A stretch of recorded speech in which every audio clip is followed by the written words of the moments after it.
Mission Valmiki ભવન પ્રતિનિધિ મંડળ અમદાવાદ દ્વારા ભરૂચ મુકામે ભરૂચના વાલ્મીકી સમાજના આગેવાનોની મુલાકાત લેવામાં આવી હતી। શંકરાચાર્ય મઠ ભરૂચ ખાતે અમદાવાદથી નક્કર સંકલ્પ લઈને નીકળેલ મિશન વાલ્મીકી ભવન પ્રતિનિધિ મંડળના રસિકભાઈ પરમાર, મગનભાઈ વાઘેલા તેમજ અન્ય મહાનુભાવોએ કાર્યક્રમમાં હાજર રહી મિશન વાલ્મીકી ભવન બનાવવાનું હોય તે દિશામાં ભરૂચના વાલ્મીકી સમાજના આગેવાનો સહકારની અપેક્ષા સહ શ્રમ, દાન, આર્થિક રીતનું દાન તેમજ તેમના સહકાર અપેક્ષા વ્યક્ત કરી હતી।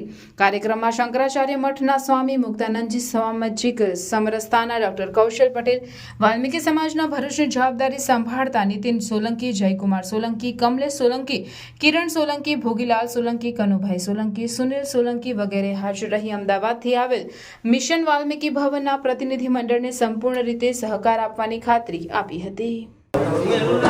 જય ભીમ, જય વાલ્મીકી।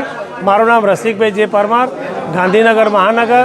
હાલ અમે મિશન વાલ્મીકી ભવન ગુજરાતના તમામ તાલુકા, શહેરો અને જિલ્લાઓમાં ફરી અને મિશન વાલ્મીકી ભવન સમગ્ર ગુજરાતના વાલ્મીકી સમાજના લોકો માટે અમે બનાવવા જઈ રહ્યા છીએ અને આમાં તમામનો સાથ, સહકાર અને સહયોગ લેવા માટેનો બી સતત પ્રયત્ન કરતા રહ્યા છીએ। તેથી હવે અમે સુરત, વલસાડ અને ભરૂચ ખાતેની આ મિટિંગ અમે પૂર્ણ કરવા માટે પણ જવાના છીએ। વાલ્મીકી ભવન ક્યાં બનવાનું છે? આ વાલ્મીકી ભવન અમદાવાદ અને ગાંધીનગર વિસ્તારની વચ્ચે ગમે ત્યાં અમે જ્યાં જગ્યા 3-4 વીઘા મળશે એમાં બનાવવાનો અમે પ્રયત્ન કરવાના છીએ।